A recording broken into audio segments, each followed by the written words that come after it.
이 말씀은 이스라엘 백성들이 40년 광야 생활을 한 후에 가나안에 들어가기를 꿈꿨는데 가나안에 들어가지 못했습니다. 거의 대부분이. 그죠?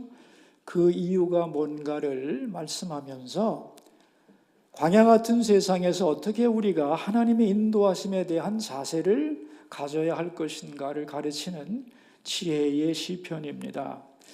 본문을 쉽게 구분하면은 1절부터 5절, 또 6절에서 7절, 또 8절 이하 이렇게 되는데 뒤에서부터 해석하는 것이 이해가 쉬울 것 같네요. 먼저 이스라엘 백성들의 현 모습을 보면서 하나님이 생각하는 상태가 뭐냐? 8절입니다. 8절. 너희는 무리바에서와 같이 또 광야의 마사에서 지냈던 날과 같이 너희 마음을 완악하게 하지 말지어다 그랬어요. 이스라엘 백성들의 마음이 지금 완악하다는 거예요. 완악하다는 말은 마음이 딱딱해졌다 그런 뜻입니다. 이걸 옛날 어려운 말로는 강팍하게 되었다는 얘기고, 영어로는 하드하게 되었다, 굳고 딱딱하게 되었다 그런 얘기입니다. 그리고 마사와 무리바라고 하는 곳은 어떤 곳이냐 하면은 물 때문에 원망하는 곳이에요.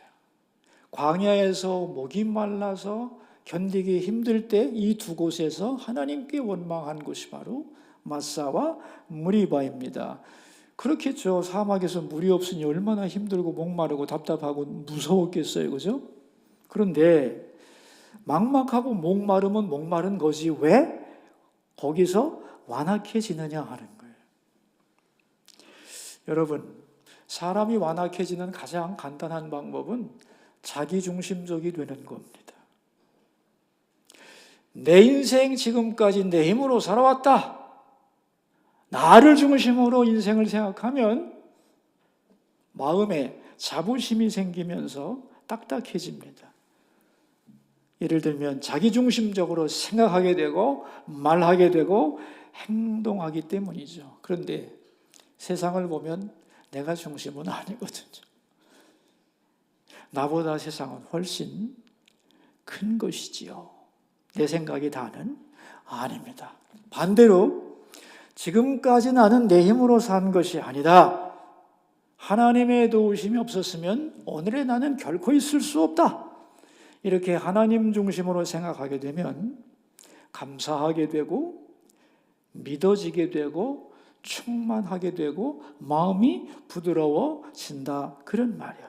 이걸 어려운 말로 하면은 자기에게 영광을 돌리면 사람은 완악해집니다. 근데 하나님께 영광을 돌리기 시작하면 부드러워지게 되는 거죠.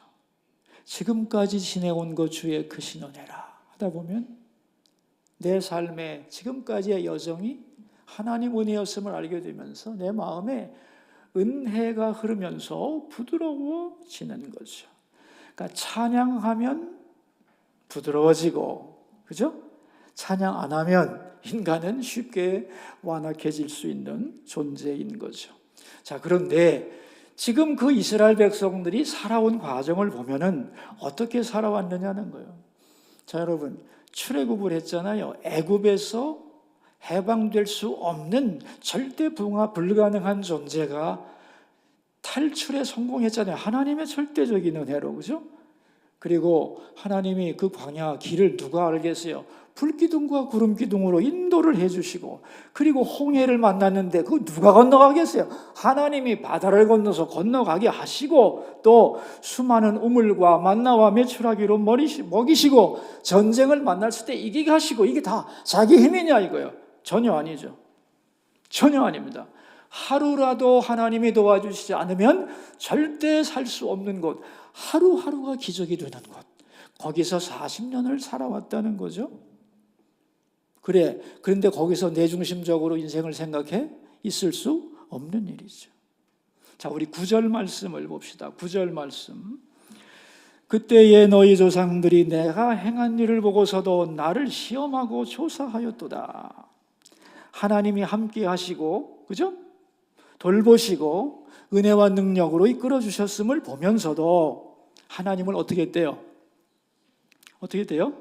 시험하고 조사하고 하나님? 정말 하나님 있어? 여기 마사와 무리바에 나오는 그 마사와 무리바 이 사건이 나오는 출애굽기 17장을 보면은 하나님이 과연 계신가?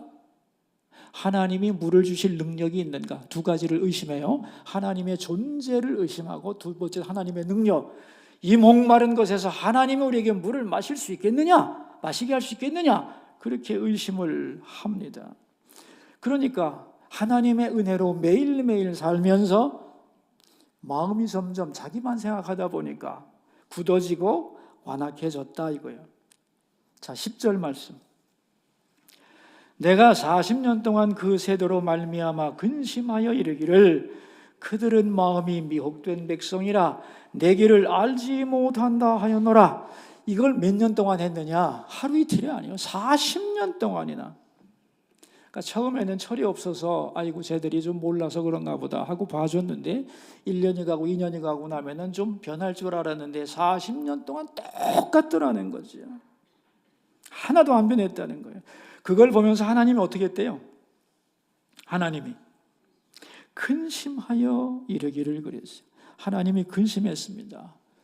왜 저럴까? 어쩌면 저럴까? 이제는 은혜를 알 때도 되었는데 어째 그렇게 변하지 않고 처음부터 지금까지 똑같이 완악한가? 자기만 손해인데 그렇게 되면 손해는 지가 보던데 어쩌면 좋은가? 하나님의 마음이 근심이 가득했다는 겁니다. 그런데 더 놀라운 것은 여기서 나온 근심의 히브리어의 직역을 하면은 경멸한다 그런 뜻이죠. 경멸한다. 경멸이라는 게 뭐예요, 여러분? 아주 싫어하고 지긋지긋하게 미워하는 거잖아요.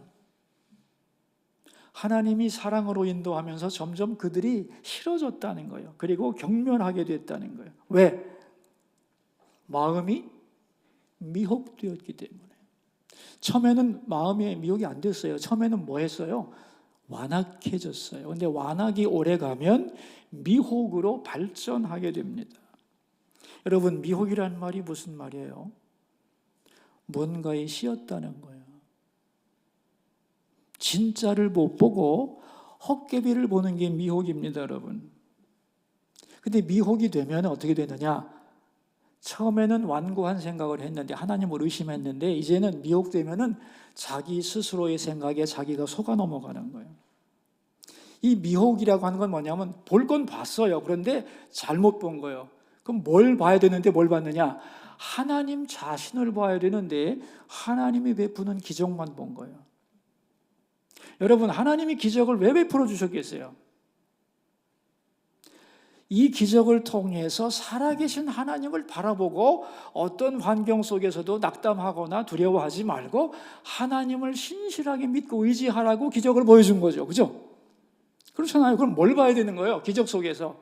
기적을 베푸시는 하나님을 봐야 되는데 이스라엘 백성들은 뭘 봤다는 거예요? 진짜 봐야 할 하나님은 안 보고 기적만 보고 좋아하고 기적이 없으면 우리 죽었네. 이러고 40년을 보냈다. 그런 얘기입니다. 헛개비를 본 거죠.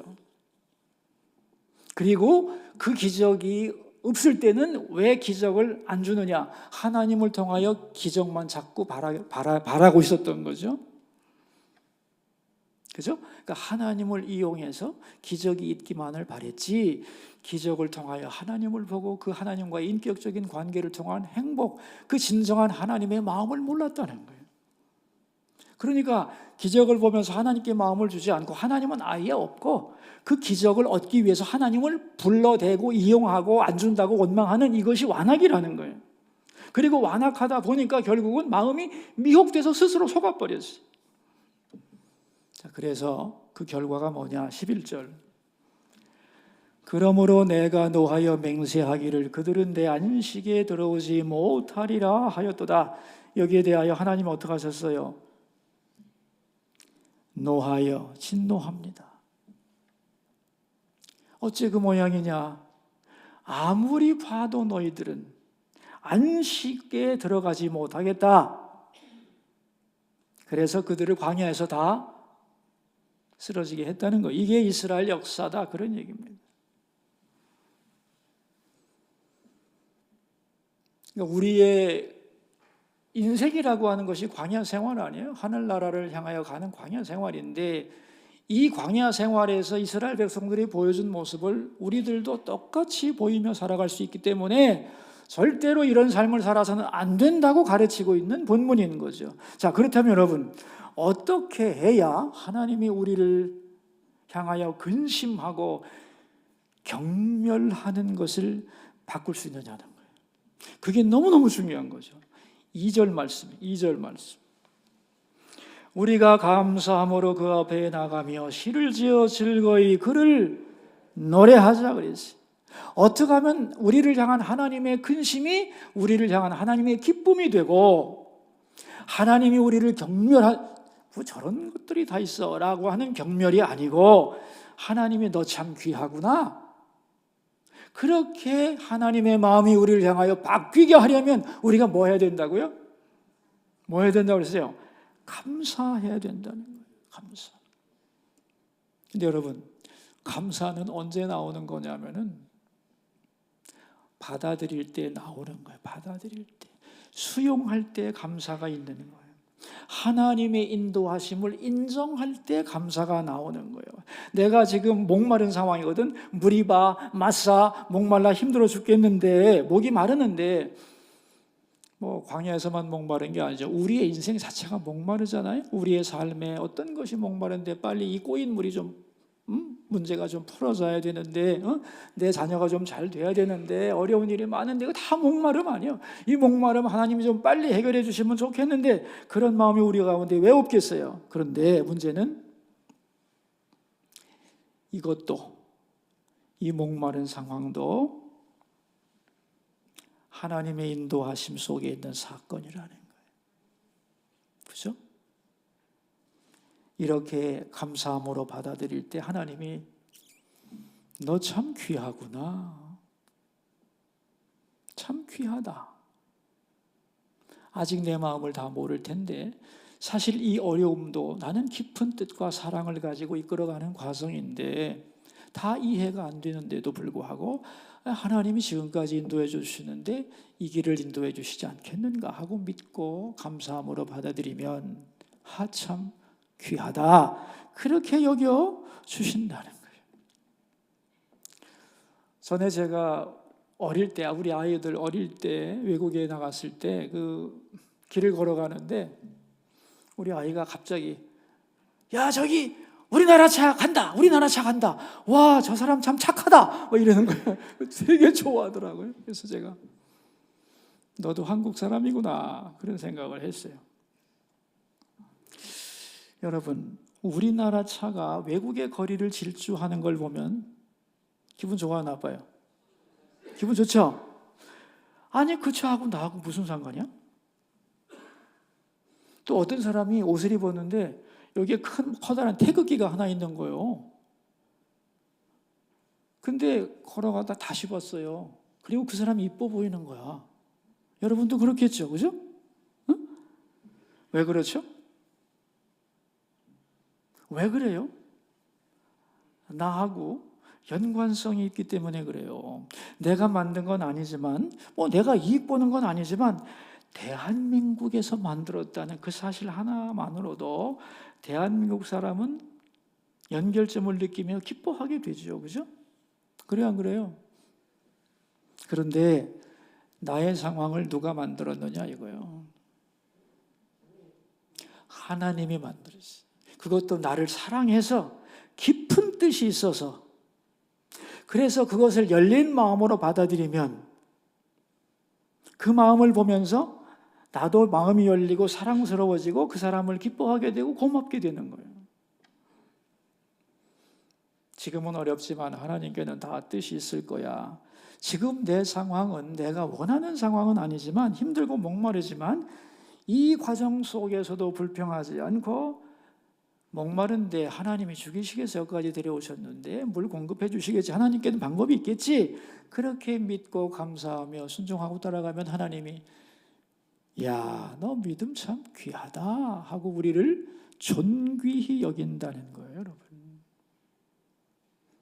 결론인데요. 그렇다면 하나님을 향한 우리의 올바른 자세가 뭐냐? 감사하는 것이고 결론을 6절에서 내리고 있어요. 6절 말씀을 읽어봅시다.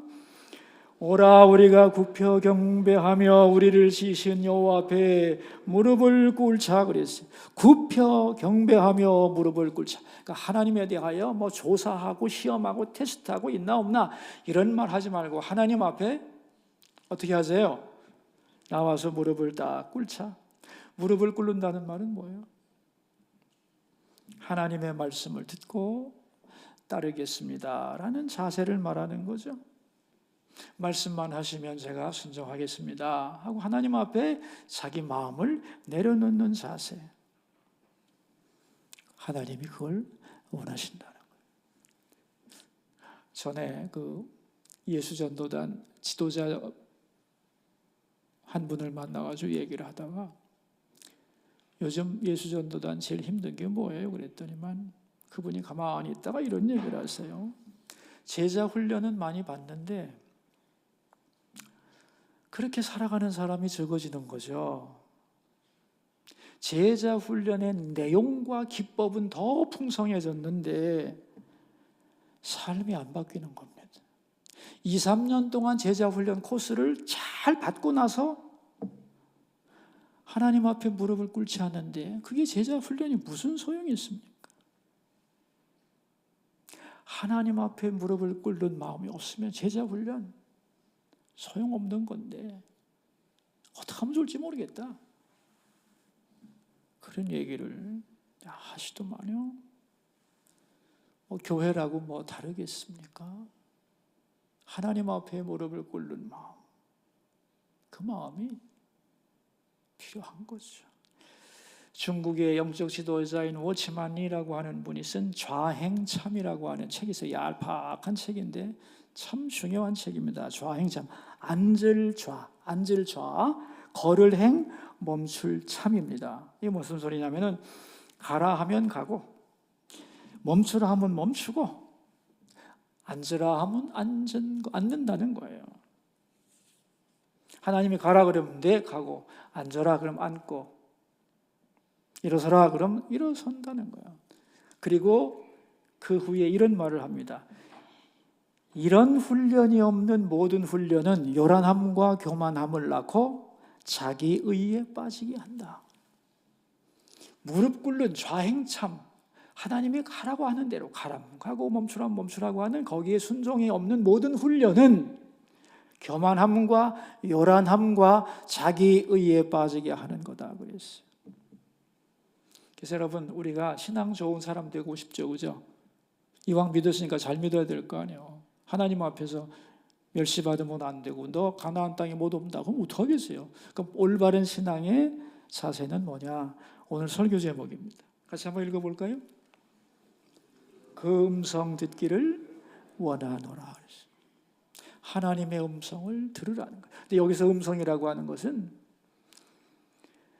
들리는 소리일 수도 있고 성경책일 수도 있고 내게 주시는 사건일 수도 있고, 그죠? 그 사건이 좋은 사건일 수도 있고 힘들고 어려운 사건일 수도 있지만 이 모든 것을 말씀으로 듣는 자세를 가지고 이 사건 앞에서 하나님을 시험하고 조사하지 말고 아멘으로 받으라.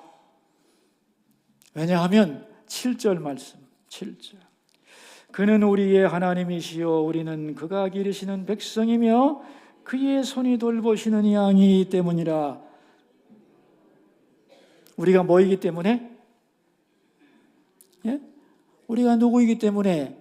하나님이 돌보시고 이끌어 가시는 양이기 때문에. 여러분, 오늘 본문에 보면 양이 어떤 존재인지를 규정해 줍니다. 누가 하나님의 양이냐?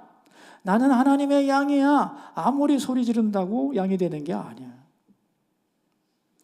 목자의 인도하심을 감사하고 기뻐하며 따라가는 것이 양이다 이거예요.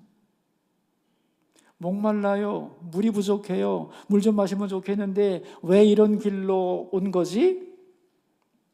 나는 이해 못해도 목자가 물 있는 곳을 아시겠지. 나보다 길을 더 잘 아시겠지. 풀 좋은 곳으로 인도해 주겠지. 안전하게 해 주겠지. 지금까지 그랬는데 앞으로도 그렇게 인도해 주시겠지. 이런 양이라면 요 양의 마음을 안다면 목자의 마음이 어떻겠어요? 귀하겠어요? 귀하지 않겠어요? 네? 그렇게 믿고 따라오는 양은 존귀하다는 거예요. 사랑스럽다는 거예요. 하나님의 마음이 이렇다는 거예요. 그런데 왜 이 길로 왔지? 우리 목자가? 내 목자 지금 뭐 하는 거야? 이 양반이 내 목자 맞아? 이 사람이 물 있는 곳으로 인도할 수 있을까? 가능할까? 매 이렇게 나온다면 목자의 기분이 어떻겠어요? 내가 너를 지금까지 한 번도 굶주리게 하지 않고 푸른 초장 맑은 물가로 인도했는데 너 어찌 그러냐? 너 내 양이냐 진짜? 그리고 근심하고 경멸한다는 거예요. 우리 교회 어느 장로님이 저한테 이런저런 얘기를 하다가 찬송가 중에 6.25를 이긴 노래가 있습니다 그러시더라고요. 예? 찬송가가 6.25를 이겨요? 그럼 노래가 뭔데? 그랬더니 주 안에 있는 나에게 단 근심이 있으랴 십자가 밑에 나가 내 짐을 풀었네 주님을 찬송하면서 할렐루야 할렐루야 내 앞길 멀고 험해도 나 주님만 따라가 이 노래 6.25 때 끝없이 어디 가도 들었다는 거예요. 그 고단하고 배고프고 희망이 없던 시절에 교회만 오면 그 노래 부르고 밥 굶으면서 우리 어머니가 그 노래 불러줬고 자식을 학교 보내는데 학비가 없을 때도 돌아서서 주 안에 있는 나에게를 불렀다는 그 힘으로 살아왔죠. 저는 그래서 이 노래가 6.25를 이긴 노래라고 생각합니다. 그러시길래 제가 맞습니다. 새롭게 다가오는데요. 그런 얘기를 주고받았어요.